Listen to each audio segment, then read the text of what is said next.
Okay, students, I hope you are doing well and safe at home. So, whatever we are going to discuss today is the continuation of what we have discussed in the previous days. So, we are to discuss the last paragraph of this page. On the first day of inauguration,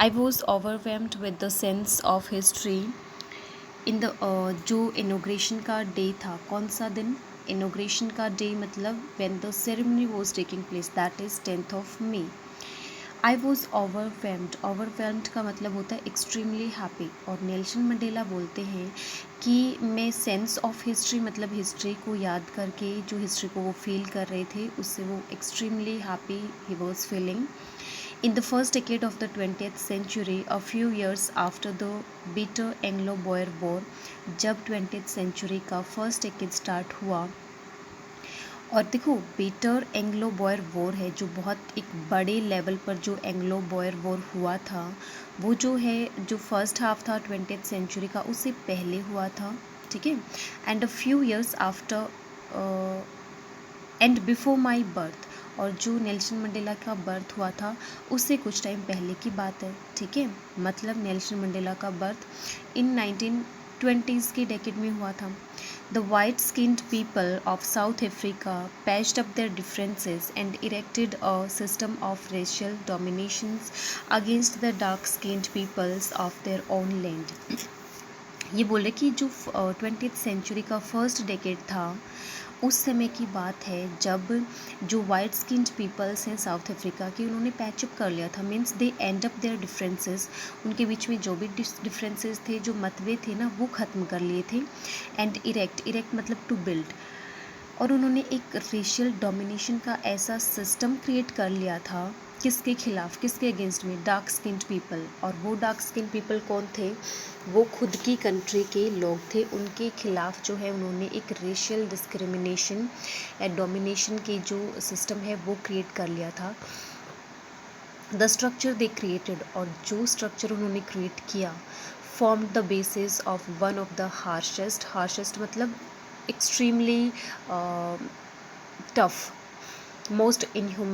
most inhuman मतलब बहुत एक brutal जो system आप बोलेंगे societies the world has ever known ऐसा जो structure उन्होंने create किया उसने एक ऐसे सोसाइटी का बेस बनाया जो कि बहुत ज़्यादा हार्शेस्ट थी बहुत ज़्यादा इनह्यूमन थी ठीक एक इनह्यूमन सोसाइटी जो उन्होंने फॉर्म की the world has ever known जो कि वर्ल्ड ने कभी नहीं देखी होगी now in the last decade of the 20th century and my own 8th decade as a man कि अब जो 20th सेंचुरी का जो लास्ट डेकेड है दैट इज़ आफ्टर 1990 और मेरा एज अ मैन मेरा 8th डेकेड है means he is crossing the age of 80 that system कौन सा सिस्टम दैट सिस्टम मतलब वो सिस्टम जिसमें रेशियल डिस्क्रिमिनेशन होता है और दैट सिस्टम को आप बोल सकते हैं Nelson Mandela is talking about the apartheid system of government so that system had been overturned forever and replaced by one that recognized the rights and freedom of all the peoples regardless of the color of their skin और वो system जो apartheid system जो white people ने लेके आए थे वो overturn हो गया है वो चेंज हो गया है for ever and replaced bye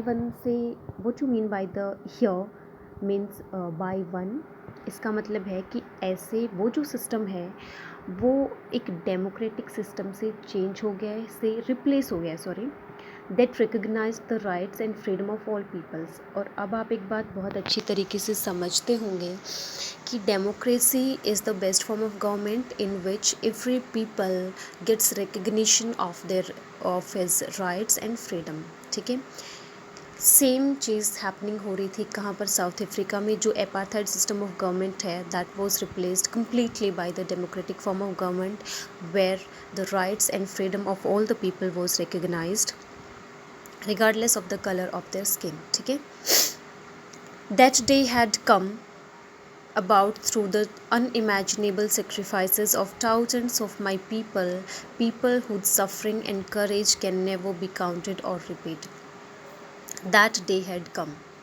वो दिन आ गया था कौन सा दिन 10th of May का दिन when Nelson Mandela was going to be sworn in as the president of South Africa, the first dark-skinned president ever in the South African history.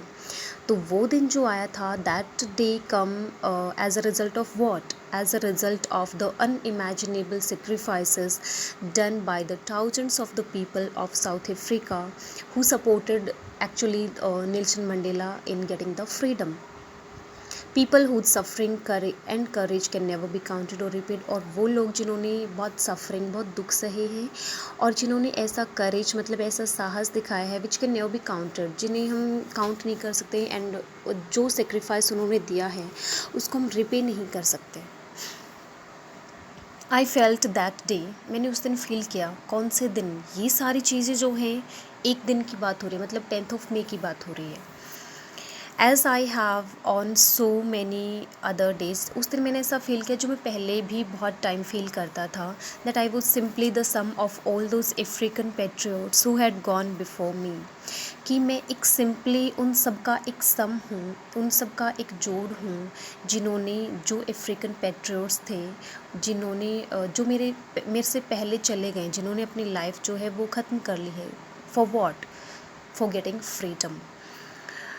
That long and noble line ended and now began again with me. That noble line means what?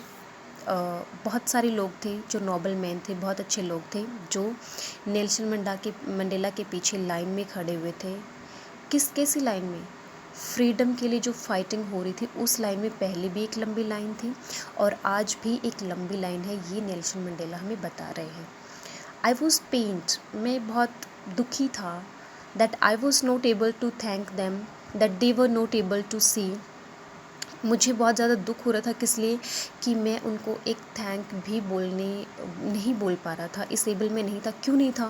Because they were dead.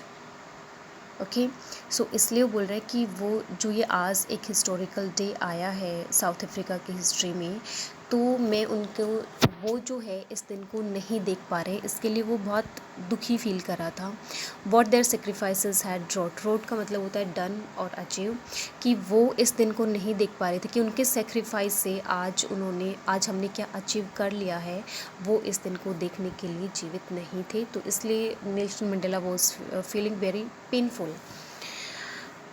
The policy of apartheid created a deep and lasting wound in my country and my people। Nelson Mandela आगे explain करते हुए कहते हैं कि जो apartheid policy थी उसने create कर दिया था एक deep and lasting means living for a long time. ऐसा एक वाउंड मतलब घाव मेरी और मेरी कंट्री के लोगों में एक क्रिएट कर दिया था जो बहुत डीप था, जो बहुत लास्टिंग था, मीन्स बहुत टाइम तक रहने वाला था। देखो, एक सिस्टम हमारी कंट्री में मान लो चला आ रहा है, लाइक फॉर एग्जांपल आप समझ लो ब्रिटिशर्स ने हम पे रूल किया बहुत, for years they ruled over us. So उसकी भरपाई करने के लिए, रिकवर होने के लिए हमें टाइम तो लगता है। तो जो भी कोई हमें वाउंड देता है that lives for a longer time. Okay, so all of us will spend many years if not generations. Nelson Mandela बोलते हैं कि recovering from that profound hurt, profound मतलब deep and strong. So Nelson Mandela आगे discuss करते हैं कि हम सब जो है अगर जनरेशन्स नहीं ना, तो बहुत साल, many years we are going to spend in recovering from what we have been hurted from. जिन लोगों ने हमें हर्ट किया है, बहुत डीप एंड स्ट्रॉन्ग जो घाव हमें दिए हैं, उनमें अगर जनरेशन्स नहीं ना तो रिकवर करने में बहुत टाइम लगेगा। But the decades of oppression and brutality had another unintended का मतलब होता है never thought of effect। लेकिन बोल रहे हैं कि जो डेकेड्स ऑफ ऑपरेशंस है ना, जो 2 to 3 years of operations, 2 to 3 decades of operations रहे हैं जब उन्होंने फ्रीडम के लिए स्ट्रगल किया है, और जो ब्रूटलिटी रही है उसका एक अनादर इफ़ेक्ट भी रहा है, एक अनइंटेंडेड इफ़ेक्ट भी रहा है which can never be thought of. और वो इफ़ेक्ट क्या रहा है?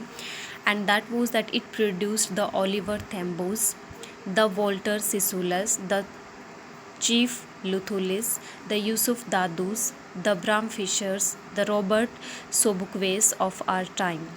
अब देखो, ये जो इंसान है, ये जो ग्रेट पर्सनैलिटीज़ थी, which supported Nelson Mandela in getting freedom, उनके नाम है। और जो इंसान बहुत फेमस पर्सनैलिटीज़ होती हैं उनके सामने डेफिनेट आर्टिकल द लगता है, ठीक है।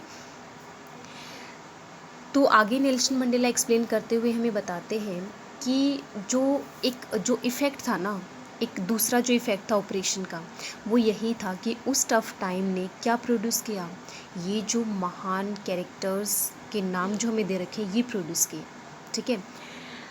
अब आप अगर इंडिया की हिस्ट्री उठाकर देखेंगे तो आपको पता चलेगा, जब when we were fighting against the Britishers to get freedom, उसी टफ टाइम में हमारे सामने फेमस पर्सनैलिटीज़ निकल के आई। कौन? जैसे पंडित जवाहरलाल नेहरू हैं, महात्मा गांधी हैं, और भी बहुत सारे नाम हैं। अगर हम इंडिपेंडेंट होते तो शायद ये जो फेमस पर्सनैलिटीज़ हैं ये शायद प्रोड्यूस नहीं हो पाती, ठीक है। तो I hope you are getting my point कि जब टफ टाइम में से कोई निकलता है, सपोज़ करो आपको बहुत हार्ड ट्रेनिंग दी जाए, definitely you will come out as a very famous, very better personality than you were before, ठीक है।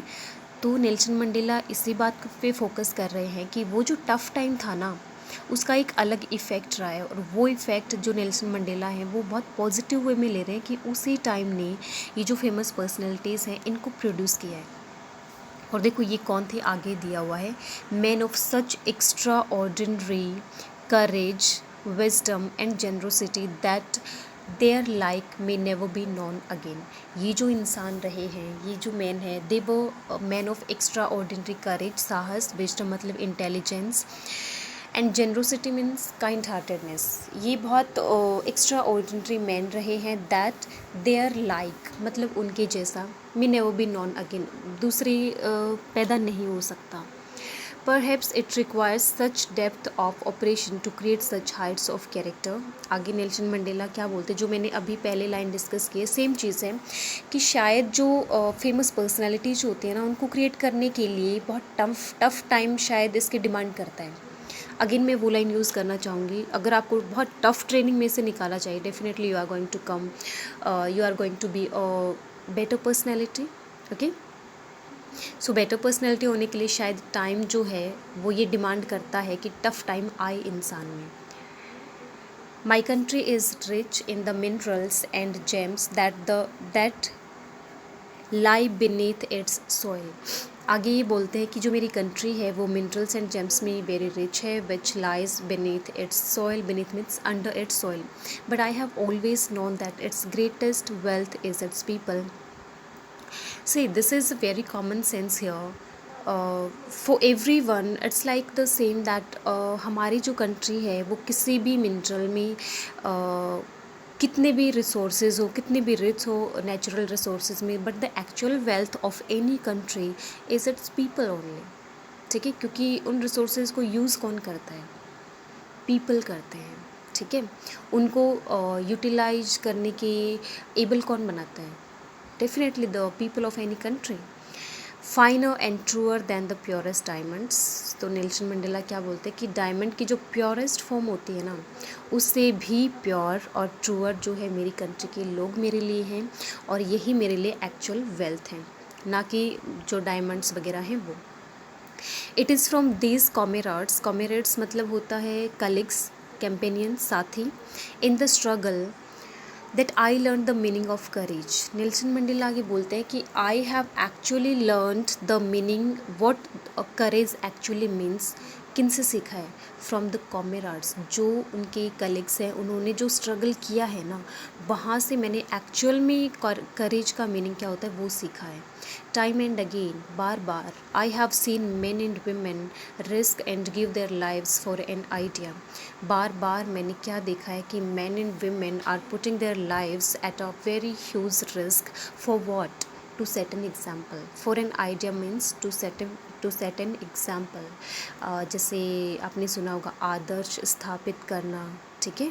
सेम मीनिंग है कि मैंने बहुत सारे मैन एंड वुमेन को एक to set an example, I have seen them to putting their life at a very huge risk. I have seen men stand up to attacks and to torture without breaking। मैंने बहुत सारे लोगों को देखा है जो अटैक्स और torture जो है वो टॉलरेट करते हैं विदाउट ब्रेकिंग, बिना ब्रेक लिए हुए, बिना हिले हुए, showing a strength and resilience that defies the imagination. Resilience का मतलब होता है the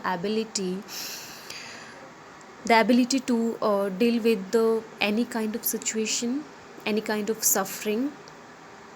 ओके, सो मैंने बहुत सारे ऐसे इंसानों को देखा है जिन्होंने अपनी स्ट्रेंथ शो करी है और रेसिलियंस शो करी, मतलब एक ऐसी एबिलिटी दिखाई है। बहुत सारे जो सफरिंग उन्हें मिली है उनके अगेंस्ट में जो वो खड़े रहे हैं ना, वो एक ऐसी उन्होंने करेज दिखाया है, स्ट्रेंथ दिखाया है that defies the imagination. Defy का मतलब होता है एक नेगेटिव सेंस में होता है किसी चीज़ के लिए मना करना। यहाँ पर इसका मतलब है कि कोई इमेजिन भी नहीं कर सकता, ऐसे स्ट्रेंथ उन्होंने शो की है। किन लोगों ने? जो उसके कलीग्स थे, जो कॉमरेड्स थे। I learn that courage was not just the absence of fear. Nelson Mandela आगे एक्सप्लेन करते हैं कि मैंने क्या सीखा है कि courage was not just the absence of fear but was the victory over a triumph, मतलब विक्ट्री मतलब जीत। कि एक्चुअल करेज वो नहीं होता कि हमें फियर ही नहीं है, बट एक्चुअल करेज वो होता है जब हम उस पर हम जीत जाते हैं उसे। The brave man is not he, brave man वो नहीं है who does not feel afraid, जो डर फील नहीं करता है, but he who conquers that fear. Conquer means to win, ठीक है, बल्कि वो होता है ब्रेव मैन, करेजियस मैन, जो उस फियर को जीत लेता है, ठीक है। No one is born hating another person because of the colour of its skin. आगे डिस्कस करते हैं कि कोई भी इंसान दूसरे इंसान से हेट करने के लिए पैदा नहीं हुआ based on his colour, based on his background, based on his religion. People must learn to hate, people जो है वो हेट करना सीखते हैं। And if they can learn to hate they can be taught to love, और अगर वो hate करना सीख सकते हैं तो उन्हें लव करना भी सिखाया जा सकता है। For love comes more naturally to the human heart than its opposite. कि जो लव है वो नेचुरली ह्यूमन हार्ट में आता है दैन इट्स अपोजिट। यहाँ पर अपोजिट का क्या मतलब है? अपोजिट का मतलब है हेट, ठीक है। लाइन को अच्छे से समझना कि जो लव है that naturally comes to the human heart than its opposite, मतलब जो लव है वो नेचुरली आता है किसी के हार्ट में, लेकिन हेट नहीं आती है नेचुरली, वो सीखी जाती है। Even in the grimmest times in prison, grimmest मतलब जो सैडेस्ट, जो टफेस्ट टाइम था प्रिजन में उनका, when my comrades and I were pushed to our limits, जब मुझे और मेरे कंपेनियंस जो थे उनको हमारी लिमिट में डाला गया, मतलब जो एक्सट्रीम लेवल की जो सफरिंग है एट द लास्ट पॉइंट पे जब हमें डाला गया। I would see a glimmer of humanity in one of the guards, कि मैंने जो ग्लिमर मतलब शाइन, मैंने वन ऑफ द जो गार्ड्स थे उनमें से एक में क्या देखा? ह्यूमैनिटी की एक शाइन देखी। Perhaps just for a second, शायद एक सेकेंड के लिए, but it was enough to reassure me and keep me going, but that 1 second was very much enough for me to get me reassured. फिर से मुझे दोबारा believe कराने के लिए वो 1 सेकेंड बहुत इनफ थी, ठीक है। And to keep me going means मुझे आगे बढ़ने के लिए वो काफ़ी थी। Man's goodness is a flame, man की जो अच्छाई होती है, गुडनेस होती है, is like a flame that can be hidden, जो छुपाई तो जा सकती है बट नेवर एक्सटिंग्विश्ड, लेकिन जो बुझाई ना नहीं जा सकती है। Okay, now here are the oral comprehension check questions, you have to attempt this on the understanding of your chapter.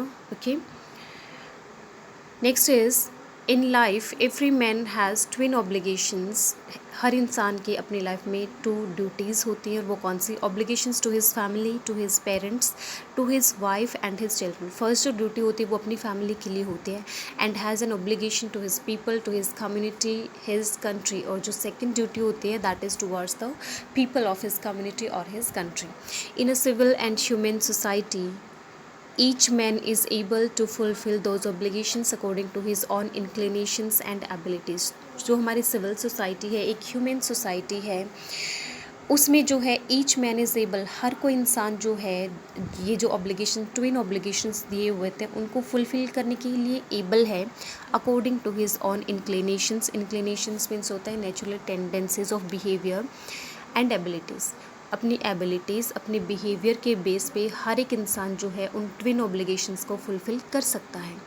But In a country like South Africa, it was almost impossible for a man of my birth and color to fulfill both of those obligations. आगे जो है हमें बताते हैं कि in a country like South Africa it is next to impossible, ये बिल्कुल ही इम्पॉसिबल है for a man of my birth.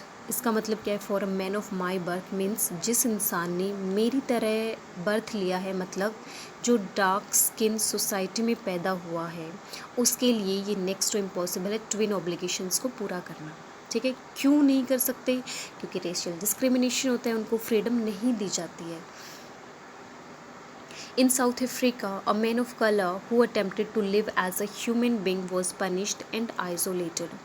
बोल रहे हैं कि साउथ अफ्रीका में जिस भी इंसान ने ऐसा करने की कोशिश की है, कैसा करने की, एक ह्यूमन बींग की तरह रहने की कोशिश की है, he was punished and isolated. Isolated means अलग कर दिया गया उसे। In South Africa, a man who tried to fulfill his duty to his people was inevitably ripped from his family and his home and was forced to live a life apart.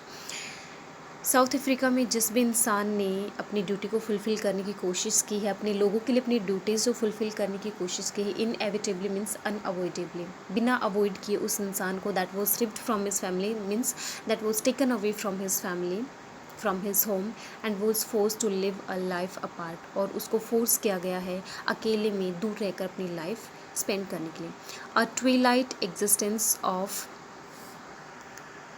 A twilight existence of secrecy and rebellion, उसे force किया गया है कि उसका जो Twilight existence है, उसकी जो आगे की जो ज़िंदगी है ना, वो बिल्कुल सिक्रेसी के साथ और एज अ रिबेलियन जीने के लिए उसे मजबूर कर दिया जाता है। Rebellion means as a revolutionary, ठीक है, और उसकी जो एग्जिस्टेंस है वो फिर एक सिक्रेसी की तरह हो जाती है, छुप छुप के उसे रहना पड़ता है। I did not in the beginning choose to place my people above my family. Starting में बोल रहे हैं कि जो मेरे स्टार्टिंग के जो डेज़ थे, उनमें मैंने क्या चूज़ किया था? अपनी फैमिली को पहले चूज़ किया था, ना कि अपनी कंट्री के लोगों को। But in attempting to serve my people, but जब मैं अटैम्प्ट कर रहा था मेरी कंट्री के लोगों को सर्व करने की, I found that I was prevented from fulfilling my obligations as a son, a brother, a father and a husband. लेकिन जब मैं ऐसे कर रहा था, मतलब कंट्री के लोगों की हेल्प कर रहा था, तो मैंने क्या फाउंड किया कि मुझे कुछ ऑब्स्टेकल फील हो रहे हैं वो ओब्लिगेशन फुलफ़िल करने के लिए। कौन से obligations? As a son, as a brother, as a father and as a husband. क्योंकि उस टाइम पर नेल्सन मंडेला पूरी तरीके से ग्रो कर चुके थे कि मुझे जो है फ्रीडम चाहिए तो पूरी कंट्री के लिए चाहिए, इसलिए उसे थोड़ा ऑब्स्टेकल्स फील हो रहे थे कि वो सिर्फ एक सन की ड्यूटी निभा रहा है, एक ब्रदर की, लेकिन एज अ कंट्री मैन की वो ड्यूटी नहीं निभा रहा है। ठीक है, I was not born with a hunger to be free. आगे जो है नेल्सन मंडेला बोलते हैं, I was not born with a hunger to be free, कि मैं जो है, आगे नेल्सन मंडेला बताते हैं कि मैं फ्री होने की भूख लेकर पैदा नहीं हुआ था। क्योंकि देखो, हर कोई जो बर्थ लेता है वो हर कोई फ्री पैदा होता है, क्योंकि जब हम फ्री पैदा होते हैं तो हमें लगता है कि we are free in the society. हमें थोड़ी ना पता होता है कि हम किसी के अंडर में हैं या फिर हम एज अ स्लेव फ्री यहाँ पर रह रहे, एज अ स्लेव हम यहाँ पर रह रहे हैं, हमें नहीं पता होता है, क्योंकि हम फ्री पैदा होते हैं, हर कोई फ्री पैदा होता है। I was born free, free in every way, हर तरह से मैं फ्री था, फ्री पैदा हुआ था। I could no free to run in the fields near my mother's hut, मेरी मम्मी की जो हट है, जो झोपड़ी है, उसके जो नियर में जो फील्ड्स हैं उनमें फ्रीली दौड़ सकता था। Free to swim in the clear stream that run through my village, जो मेरे विलेज में से कोई नदी निकलती थी उसमें फ्रीली मैं तैर सकता था।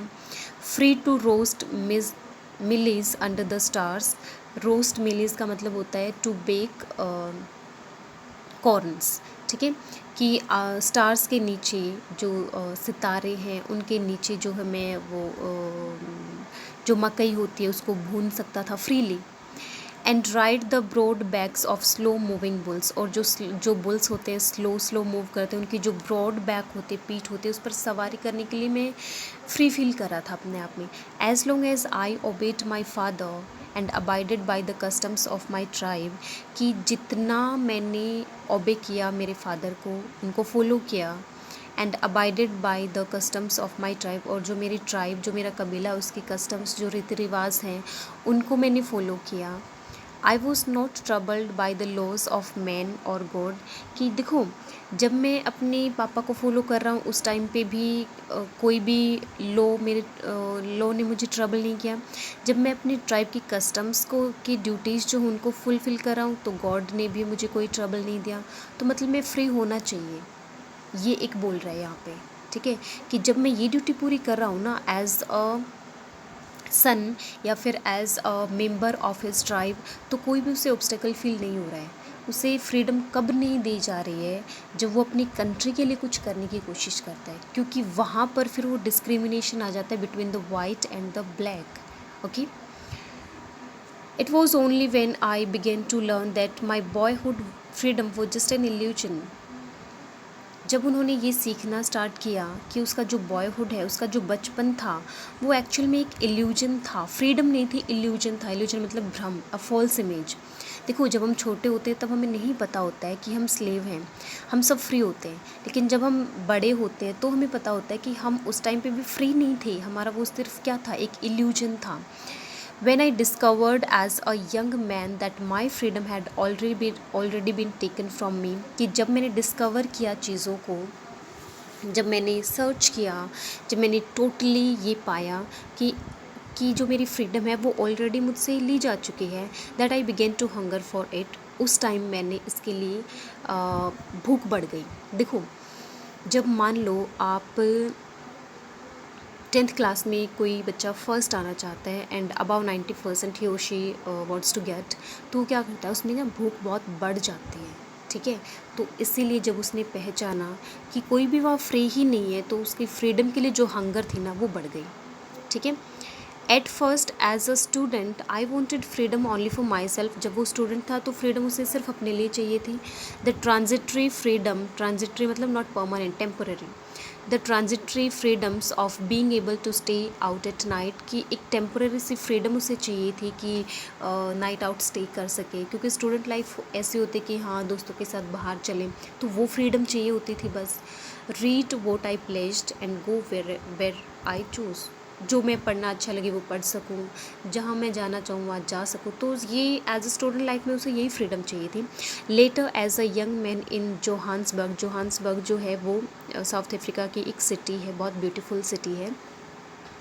आई yearned for मतलब wished for the basic and honorable freedoms of achieving my potential, potential means natural abilities, कि उसने फिर क्या विश किया, एज अ यंग मैन वो विश करता है कि बहुत बेसिक सी, ऑनरेबल, रिस्पेक्टफुल सी फ्रीडम उसे चाहिए। किस लिए चाहिए? टू अचीव माई पोटेंशियल, जो मेरे में एबिलिटीज़ है ना उनको बाहर निकालने की मुझे फ्रीडम चाहिए। अब देखो मान लो मैं आप लोगों के ऑपरेशन करती हूँ, ठीक है, मैं आपको कहीं बाहर नहीं जाने देती, कोई फ्रीडम नहीं देती हूँ, तो आप क्या चाहते हो कि हाँ बस मैं स्कूल तक चली जाऊँ, इतनी फ्रीडम चाहिए ताकि मैं अपनी एबिलिटीज़ को बाहर निकाल सकूँ, मैं एजुकेशन ले सकूँ, ठीक है। तो आप उस टाइम पे क्या सोचते हो, मुझे बेसिक सी फ्रीडम चाहिए बस, ठीक है। तो ऐसा ही उसके साथ था।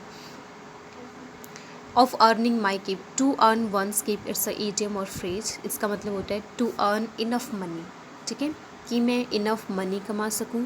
Of marrying and having a family, और एक फैमिली की बनाने की ही उसे फ्रीडम चाहिए थी। The freedom not to be obstructed in a lawful life, उसे एक ऐसी फ्रीडम चाहिए थी जो किसी भी तरह से वो एक लॉ के अकॉर्डिंग लाइफ जी रहा है ना, तो उसमें कोई ऑब्स्ट्रक्शन उसे ना हो, कोई बाधाएं उसे ना आए।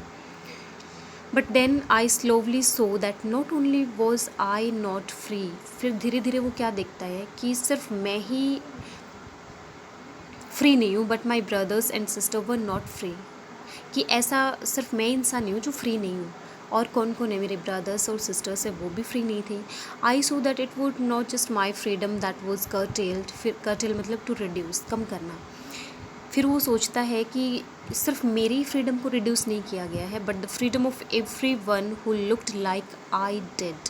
इस लाइन को समझना, the freedom of every one was curtailed who looked like Nelson Mandela. और ऐसा क्यों बोला गया है?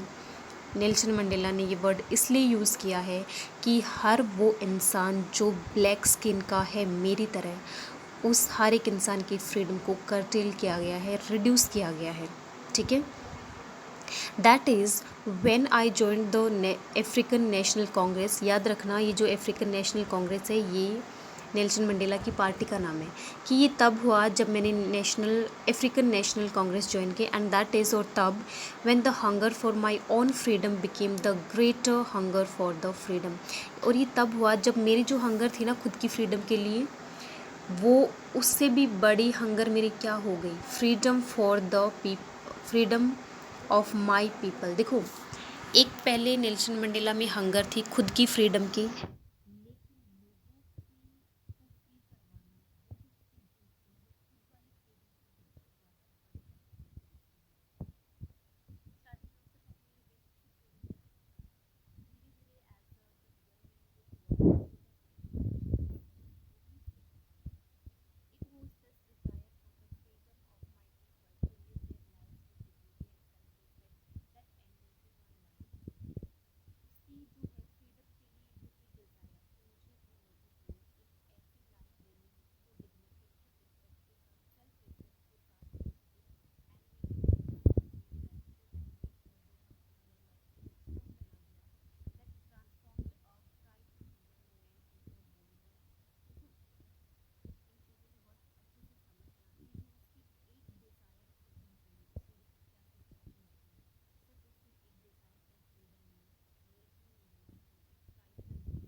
सो इंडिविजिबल का मतलब होता है इनसेपरेबल, कि फ्रीडम जो है वो हम सेपरेट नहीं कर सकते उससे, वो हर इंसान के लिए एक जैसे, उनको we can not distribute it into the pieces, ठीक है, तो वो इनसेपरेबल है।